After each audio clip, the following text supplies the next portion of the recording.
राधा कृष्ण और गोपी की ये कहानी दे रही बड़ी सीख, जरूर सुने। श्याम सुंदर उस गोपी पर बलिहारी जाते हैं और बोले, तू धन्य है गोपी और तेरा प्रेम भी धन्य है। तुम्हारे प्रेम ने तो नंदभवन में बरसाना दिखा दिया है। एक बार श्याम सुंदर अपना श्रृंगार कर रहे थे। तभी श्याम सुंदर ने कुछ सोचकर नंदगांव की गोपियों को बुलाया और कहा कि अभी तुम बरसाना जाओ और ये पता लगाना कि हमारी प्राण प्यारी ने आज कैसे वस्त्र धारण किए हैं। आज हम भी वैसी ही पोशाक धारण करेंगे। आज तो राधे जैसे ही वस्त्र धारण करके ही निकुंज में जाएंगे और तो हमें देखकर राधा जी अचंभित हो जाएंगी। जब नंदगांव से गोपियां श्री बरसाना पहुंची तो श्री कुछ मंजरियां श्री राधा रानी का श्रृंगार कर रही थीं। कुछ मंजरियां बाहर खड़ी थीं। उन्होंने गोपियों को अंदर जाने नहीं दिया। गोपियों ने बहुत अनुरोध किया कि सिर्फ एक झलक तो प्यारी की निहारने दो, फिर हम यहां से चली जाएगी। मंजरी ने कहा कि एक शर्त है कि कोई एक गोपी ही अंदर जाएगी। फिर एक गोपी अंदर श्री राधे की झलक के दर्शन करने गई। गोपी बिना पलकें झपकाए श्री राधे की झलक के दर्शन करती रही।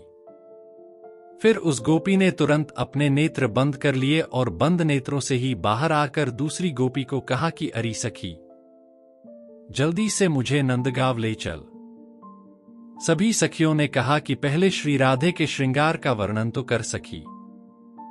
गोपी ने कहा कि पहले जल्दी से मुझे श्याम सुंदर के पास ले चलो, वहीं पर बताती हूं।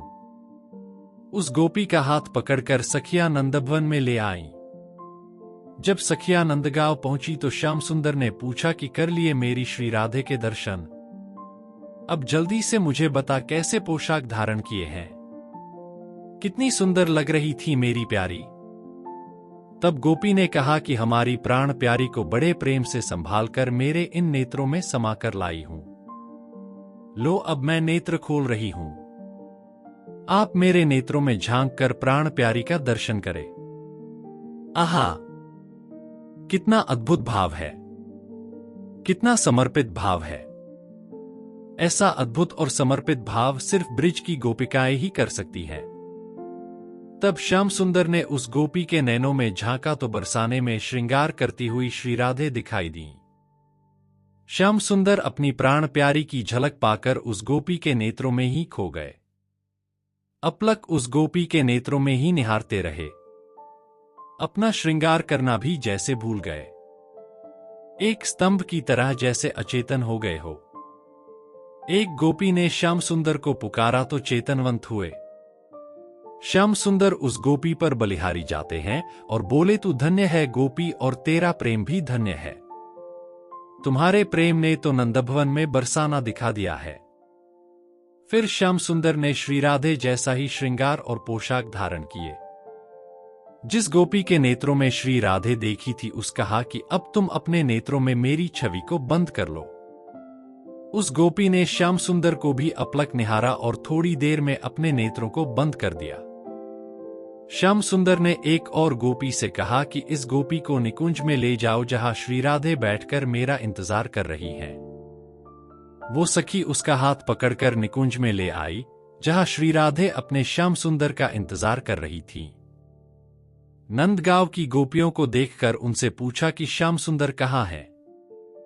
जिस गोपी के नेत्र बंद थे उसने कहा कि श्याम सुंदर मेरे नेत्रों में समा गए हैं।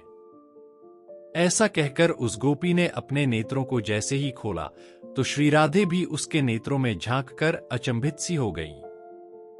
उस गोपी के एक नेत्र में श्रृंगार करती हुई बरसाना में श्री राधे दिखाई दे रही थीं और दूसरे नेत्र में श्रृंगार करते हुए नंदभवन में श्याम सुंदर दिखाई दे रहे थे। उस गोपी के दोनों नेत्रों में प्रिया प्रियतम दोनों दिखाई दे रहे थे। तभी दूर से श्याम सुंदर अपनी बंसी की मधुर धुन बजाते हुए आते दिखे। दोनों एक दूसरे को देखकर अचंभित हो रहे हैं, क्योंकि जैसा श्रृंगार उस गोपी के नेत्रों में दिखाई दे रहा है वैसा ही श्रृंगार दोनों ने किया है। राधा जी उस गोपी को अपना हीरा जड़ित हार पहना देती है और आलिंगन करते हुए कहती हैं, तू धन्य है गोपी और तेरा प्रेम भी धन्य है। तूने तो अपने दोनों नेत्रों में मुझे और श्याम सुंदर दोनों को बसा लिया है। मन में पवित्र भावना हो तो किसी को भी अपने नेत्रों में बसाया जा सकता है।